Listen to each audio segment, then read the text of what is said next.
duduk sejenak. Pada kesempatan kali ini kita akan membahas mengenai gerakan 30 September 1965. Oke, perkenalkan, nama saya Elia Laziza. Saya di sini sebagai host pada podcast kali ini. Oke, jadi kita akan mengundang teman-teman dari kelas 12D1 nih teman-teman, dari SMA Negeri 1 Bantar Bolang. Nah, ini nih teman-teman, para narasumber kita. Oke, bisa memperkenalkan diri masing-masing nih teman-teman. Halo guys, perkenalkan nama aku Marsa. Halo, nama aku Nasya Ariafa Izin. Hai, sahabat nama aku Hani. Halo, nama saya Dita Zahra. Oke, pada hari ini kita akan membahas sebuah sejarah kelam yang pernah terjadi di Indonesia. Dan sejarah kelam tersebut adalah G30 SPKI yang diinisiasi oleh Partai Komunis Indonesia. Nah, langsung aja nih, setelah melewati era penjajahan selama ratusan tahun dan berhasil mendapatkan kemerdekaan dari penjajah bangsa Indonesia, memang masih harus menghadapi kemelut yang berlangsung nih teman-teman.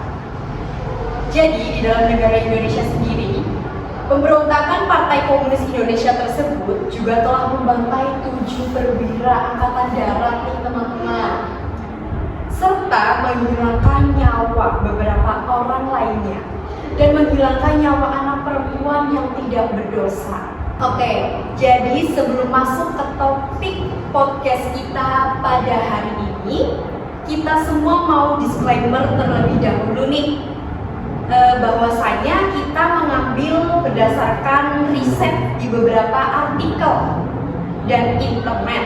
Jadi di sini kita bukan untuk membuka aib maupun menyudutkan orang-orang atau organisasi yang terlibat.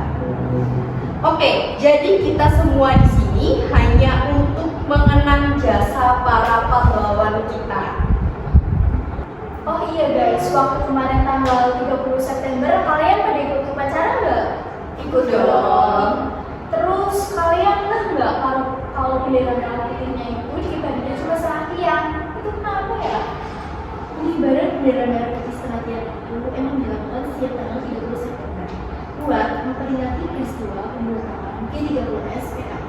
Dan tujuannya untuk menghormati para jenderal angkatan darat yang terbunuh pada peristiwa Pemberontakan G30 SPKI.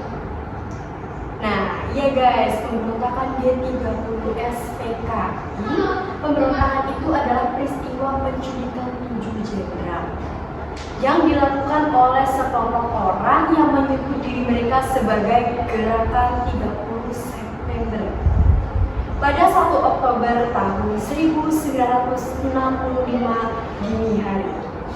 Ngomong-ngomong soal pemberontakan G30 SPKI, menurut kalian siapa sih dalamnya?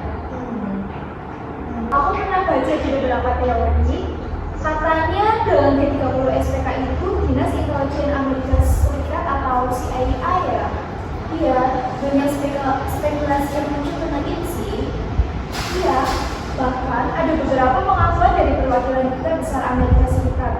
Contohnya, bukti pengiriman fax yang isinya rencana-rencana buat ngundurin atau mengkudeta. Tapi selain itu, belum ada yang memastikan secara terang-benderang yang meskipun kemungkinannya adalah Loh, kalau aku pernah baca, katanya dalamnya itu Presiden Soekarno. kayaknya banyak yang bilang gitu karena pendekatan Presiden Soekarno sih. Tapi bukannya itu masuk akal ya? Kalau emang PKI dekat dengan Presiden Soekarno dan PKI ingin mengkudeta Presiden Soekarno, terus kenapa Presiden Soekarno malah mengkudeta dirinya sendiri? Kayaknya Presiden Soekarno itu adalah targetnya, bukan dalam konteks. Iya, teori yang paling banyak diterima oleh masyarakat juga PKI. Iya sih, tapi latar belakang PKI melakukan pemberontakan itu buat apa? Ya ampun, ini ciri-ciri orang pokoknya kalau pelajaran sejarah itu tidur. Latar belakang PKI melakukan pemberontakan 30 September itu buat mengubah ideologi bangsa sama bentuk negara Indonesia. Ya benar. Mereka juga khawatir sama kesehatan Presiden Soekarno yang pada saat itu lagi memburuk dan menolak kalau usia Presiden Soekarno itu nggak akan lama lagi. Jadi mereka dan kekuatan politiknya melakukan pemberontakan G30S. Iya, benar. Latar belakang dari pemberontakan G30S PKI yang dipimpin oleh JN Aidit ini untuk menggulingkan Presiden Soekarno dan mengubah ideologi bangsa menjadi komunis. Yang paling menentang PKI adalah TNI Angkatan Darat. Keduanya memang berseberangan politik dan kerap terlibat konflik. Oh Allah, berarti tujuan PKI melakukan pemberontakan itu tuh buat mengubah ideologi bangsa sama bentuk negara Indonesia. Berarti mereka hanya mengubah ideologi Pancasila menjadi ideologi komunis kok. Iya, selain itu mereka juga ingin menyingkirkan TNI Angkatan Darat dan juga mengambil alih kekuasaan pemerintah. Dan juga buat menghapus atau melemahkan pengaruh militer dalam politik Indonesia. PKI kan benar-benar sebelumnya adalah TNI.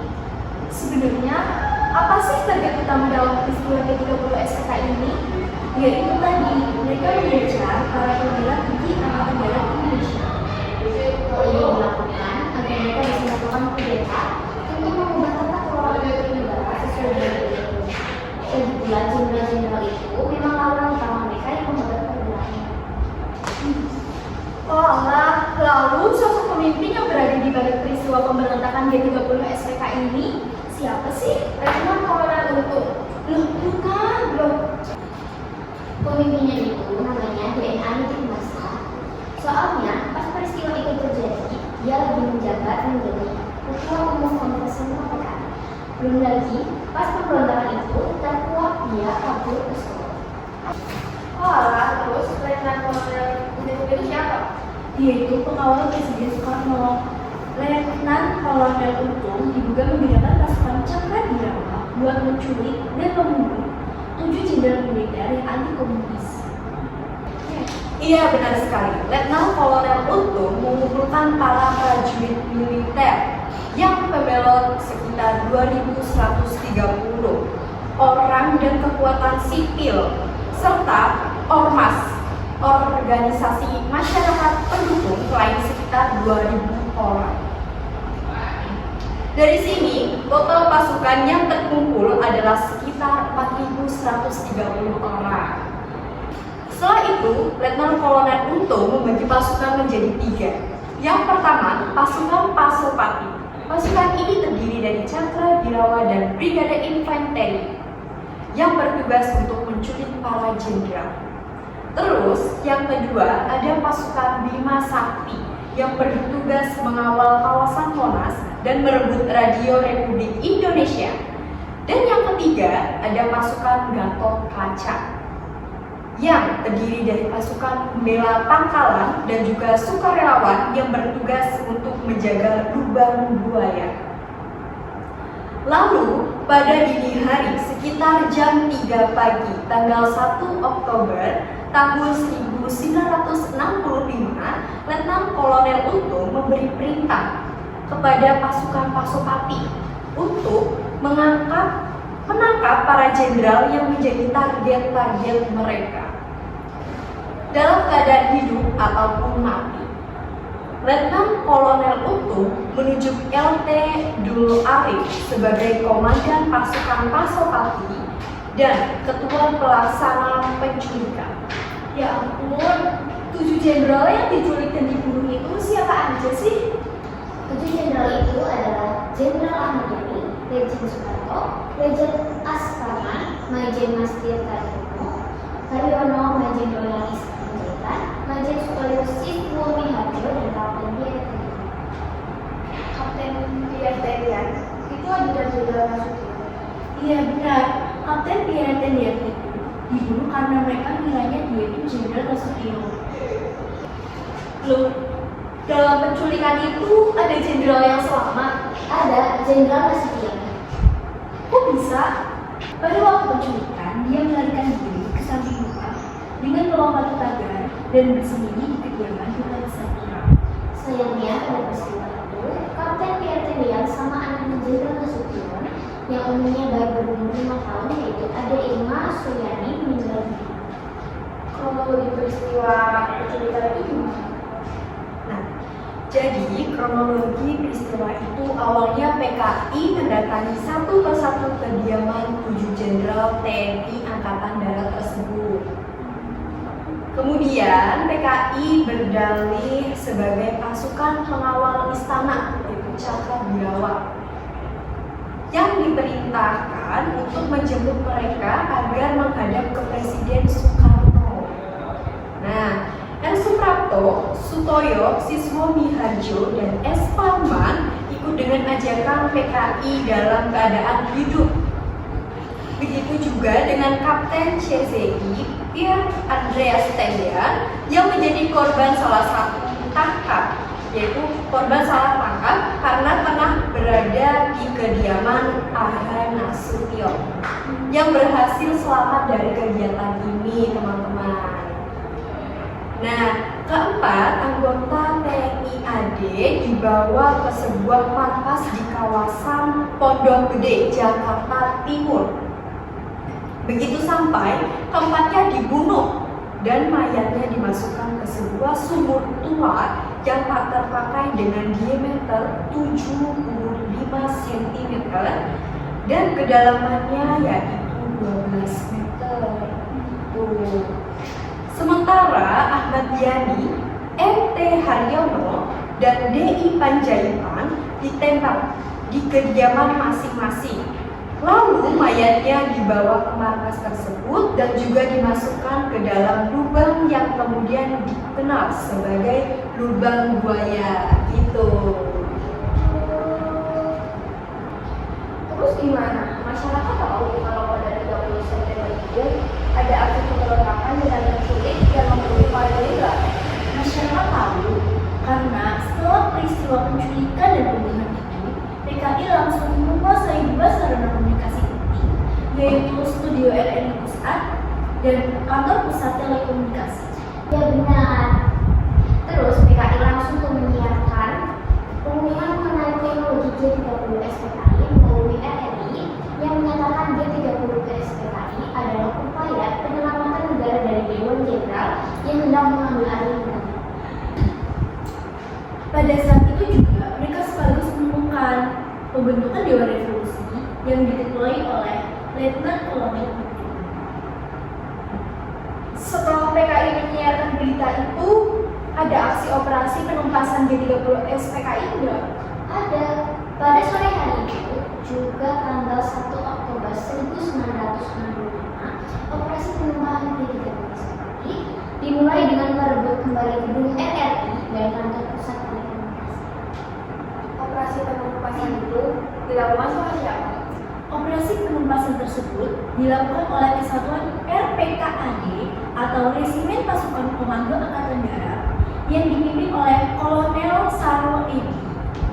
Kesatuan Resimen Pasukan Komando Angkatan Darat itu berhasil nggak sih melakukan operasi penumpasan itu? Masih dong. Dan setelah mereka berhasil merebut kedua sarana komunikasi itu, Panglima Komando Cadangan Strategi Angkatan Darat, yaitu Mayor Jenderal Soeharto, menyatakan bahwa gerakan 30 September adalah golongan kontra-revolusioner yang mencuri beberapa perwira tinggi Angkatan Darat dan telah mengambil alih kekuasaan negara dari Presiden dan Panglima tertinggi APR. Lalu kapan dan di mana jenazah para korban itu? Pada tanggal 3 Oktober tahun 1965 oleh pasukan RPKAD yang dipimpin oleh Mayor C.I. Santoso.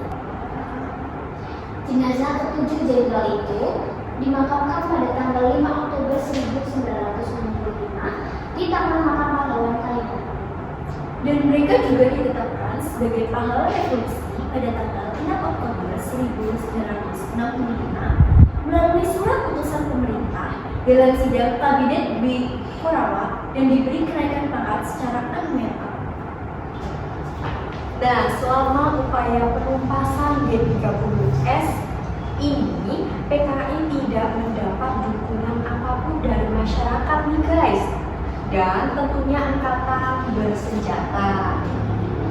Hal ini yang membuat tokoh pendukung G30S PKI termasuk ketua PKI DN Aidit melarikan diri. Gitu guys, dengan melalui operasi penumpasan, para pemimpin dan tokoh PKI berhasil ditangkap dan dihukum dengan ditembak mati. Tuh. Operasi ini juga berhasil melumpuhkan kekuatan PKI. Dan pada tanggal 24 November tahun 1967, DN Aidit yang telah melarikan diri berhasil ditangkap dan dihilangkan nyawanya oleh TNI. Setelah kejadian tersebut, tanggal 30 September diperingati sebagai Hari Peringatan 30 September dan tanggal 1 Oktober ditetapkan sebagai Hari Kesaktian Pancasila. Masalahnya pembubaran G30S PKI itu dilakukan sama siapa sih guys? Pembubaran G30S PKI itu dilakukan sama Jenderal Soeharto. BTW, gimana cara beliau membubarkan PKI? Jadi langkah pertama yang dilakukan oleh Jenderal Soeharto adalah menyadapkan kesatuan TNI yang dipengaruhi oleh si PKI ini, dan orang-orang yang terlibat dalam G30S PKI tersebut ditangkap dan ditahan. Bahkan beberapa ada yang dibuang ke Pulau Nusa Kambangan atau Pulau. Nah, sebelum lanjut ke bincang-bincang selanjutnya nih, teman-teman pasti haus banget nih. Jadi saya udah nyiapin minuman sama snack kesukaan kalian nih pastinya. Ayo silakan dimakan dulu teman-teman. Thank you ya. Ya.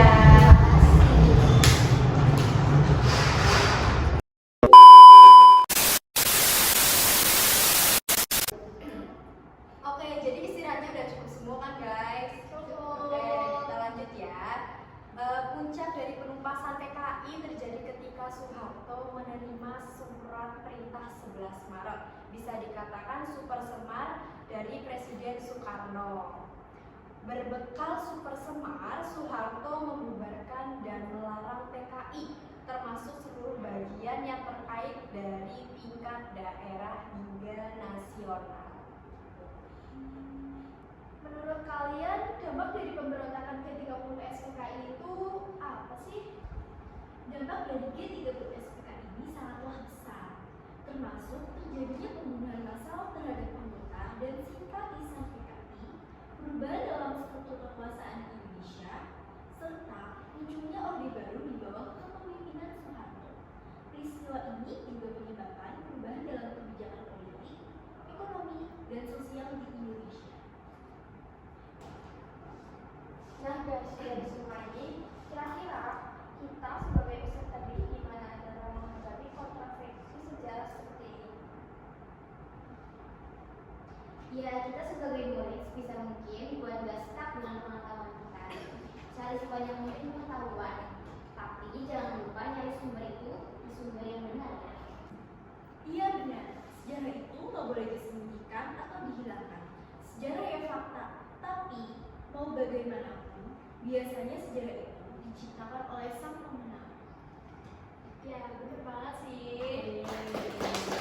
Nah, itulah dia podcast dari Duduk Sejenak pada hari ini. See you on